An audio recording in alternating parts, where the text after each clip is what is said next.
याकूब के नाम का मतलब है अगर आपने मुझे नहीं दिया तो मैं छीन के लूंगा।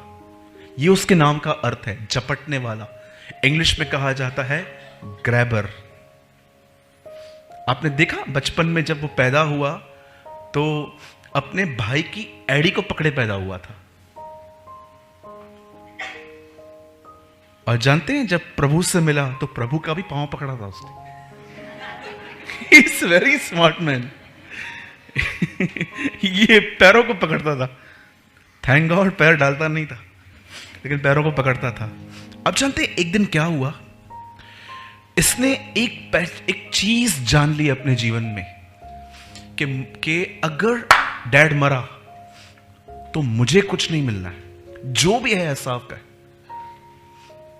कितनी औसम बात थी ना उस जनरेशन की। आज कुछ लोग माँ बाप से इसलिए अच्छा चलते हैं क्योंकि उनको पता है कि अगर मैं बुरा चला तो बुढ़ा कुछ नहीं देगा। You know sometimes.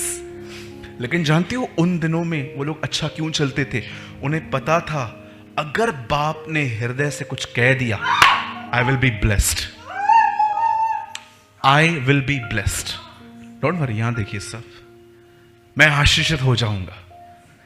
और जानते हो एक दिन क्या हुआ, जब उसे ये बात पता चली कि मरने के बाद सारे हक जो हैं वो एसाव के हैं, मेरे नहीं है।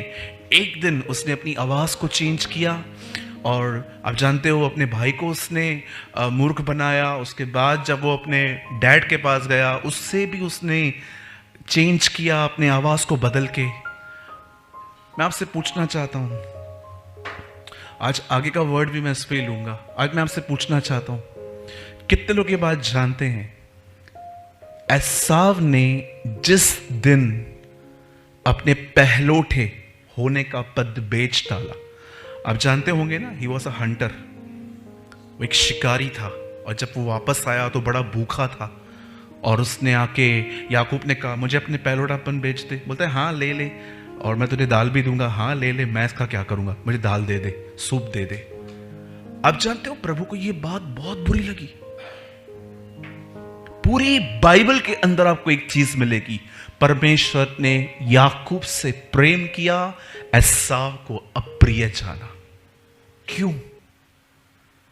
क्या कारण है? अगर आप याकूब का कंपैरिजन करो, एसाव ने कुछ नहीं किया है। इस बंदे ने जो बुराइयां की हैं, बट क्यों खुदावन ने एसाव से ऐसा लिखा है कि मैंने से the Bible says I unloved, मैं तुझसे प्यार नहीं करता। परमेश्वर ने उसको ऐसे एक्सप्रेशंस दिए लाइफ में। जानते हो क्यों? सदैव याद रखिए, कुछ चीजें आपको दुनिया ने दी हैं, कुछ चीजें आपको परमेश्वर ने दी हैं। और अब परमेश्वर आपको देखता है कि आप किन चीजों की तरफ, आप किन चीजों से प्यार करते हो। That is important. आप में से कितने लोग हैं जो ये कह सकते हैं I love anointing more than money? मैं परमेश्वर के अभिषेक को अमीर होने से अधिक चाहता हूं। आप में से कितने लोग हैं जो ये कह सकते हैं मुझे बड़े घर से अच्छा मेरे लिए ये है कि मैं यीशु की तरह बनूं? You know the same thing happens. आज भी ऐसे ही हो रहा है। आप देखिए परमेश्वर ने जो रखा है उसे तुच्छ जाना जा रहा है। लिटिल बिट गार्लिक, गार्लिक क्या बोलते हैं इसको, अदरक और लहसुन के कारण दे लॉस्ट कनान। पढ़ा आपने? सलाद की बात भी लड़ रहे थे। उधर जो खाना मिलता था उसमें सलाद आता था, सलाद में अदरक होती थी, इधर कुछ नहीं है। छोटी छोटी वजहों से उन्होंने उस राज्य को खो दिया, और आज भी छोटी छोटी बातों की वजह से विश्वासी स्वर्ग के राज्य को खो रहा है। आप देखिए, कभी मुझे टाइम मिला तो मैं आपको एक्सप्लेन करूंगा। एक्चुअली हर परीक्षा सृष्टि और सृष्टिकर्ता के बीच में है। क्या आप सृष्टि चुनेंगे कि सृष्टिकर्ता? यू नो हवा के सामने सृष्टि थी, पेड़ फल ये सृष्टि थी, और एक नजर में सृष्टि करता था, उसे सृष्टि चुनी। हर परीक्षा सृष्टि और सृष्टिकर्ता के बीच में है एक्चुअली, कि आप क्या चूज करोगे लाइफ में। परमेश्वर को ये इसका एटीट्यूड पसंद नहीं आया कि यार मैंने इसको मां के पेट में से मैं उसको पहले लेकर आया, मैंने प्लान किया था इस लड़के को ब्लेस करने का, बड़ा बनेगा, घर संभालेगा, अपने बाप का सब कुछ चाबियां ये रखेगा, इसने मेरी चीज को ऐसे बेच दिया। आपको पता है आज भी आप देखिए, आप में से बहुत सारे लाइफ में, बहुत सारे लोगों की लाइफ में जो प्रायोरिटीज हैं वो नीचे ऊपर हैं। हमारी प्राथमिकताएं ठीक नहीं है। हमें सरकारी नौकरी मिले, हमें काम मिले और उसमें लिखा हो रविवार को भी आना पड़ेगा और नीचे लिखा हो 1 लाख सैलरी। संडे को तो मैं चर्च जाता हूं, कोई बात नहीं, जॉब भी तो प्रभु ही दे रहा है ना, गया church. You love your job more than church. कभी आपने यीशु को देखा मरियम के सामने क्या बोलता है? कौन मेरी मां, कौन मेरा भाई? ये जो मेरी आज्ञा को मानते हैं। आप बोल सकते हो, गट्स चाहिए। जिस मां ने आपको जन्म दिया 9 महीने रख के, उसके सामने बोल सकते हो ऐसे, कौन मेरी मां, कौन मेरा भाई? ये जो मेरे वचन को सुनते और मानते हैं, यही मेरे भाई, ये मेरी बहनें हैं। Wow, what a god we have. क्या उससे प्राथमिकताएं दी। मेरे भाइयों, मेरी बहनों, अपने जीवन में आप में से बहुत लोग प्रभु में बढ़ना चाहते हैं, लेकिन जानते हो बढ़ क्यों नहीं पाते हैं? क्योंकि आपने उन चीजों को जिनको आपको प्रथम स्थान देना चाहिए, आपने उसको पीछे रखा है। इब्रानियों तक पढ़िए, क्या लिखा है? कोई तुम्हारे समान एसाव के समान न बने, जिसने थोड़ी सी चीजों के लिए अपना पद बेच डाला।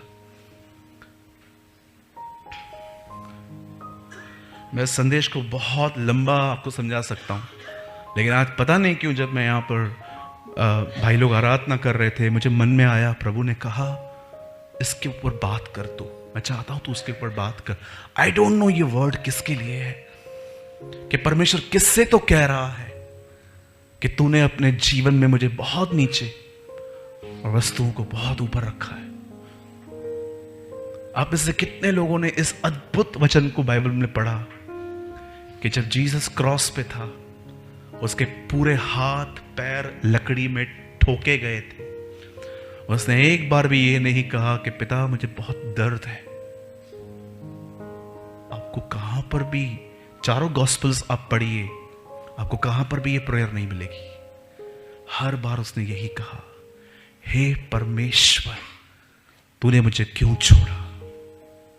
उसे कोई फर्क नहीं पड़ रहा था, 1000 बार उसको लोग कीले मारें, उसके मुंह पे थूके, मौकरी, बेइज्जती करें, लेकिन उसे फर्क पड़ा तब जब उसने देखा कि मैं देह सर से अलग हुआ हूं। क्या प्राथमिकता है उसके जीवन की। रिसेंटली एक जूम पे मैं मीटिंग ले रहा था, मैंने उसका टॉपिक रखा था, do you love God more than your flash. क्या आप स्वयं से ज्यादा परमेश्वर से प्रेम करते? बोलो यीशु मसीह की। सो मेरे भाइयों, मेरी बहनों, एसाव का वो कार्य न करें जो उसने किया। परमेश्वर की कलीसिया को, परमेश्वर के अभिषेक को, अगर वो आपकी तरह, वो आपको अपनी तरह बनाता है, इन चीजों को वैल्यू दो। आप जानते हैं बाइबल में मूर्ख किसे कहा गया? नए नियम में। आपको बताऊंगा, हैरान हो जाओगे। अरे बाप रे, ऐसा भी होता है? यस, ऐसा भी होता है। जानते हो बाइबल में मूर्ख किसे कहा गया? जिसने अपने जीवन में एक ऐसी चीज जमा की जो वो लेके ही नहीं गया।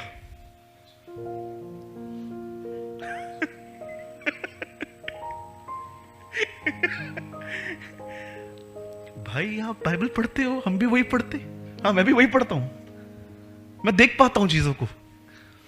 एक आदमी ने सारा धन इकट्ठा किया और लास्ट में कहा अपने आप को, खा P, pizza burger vada pav सब खा,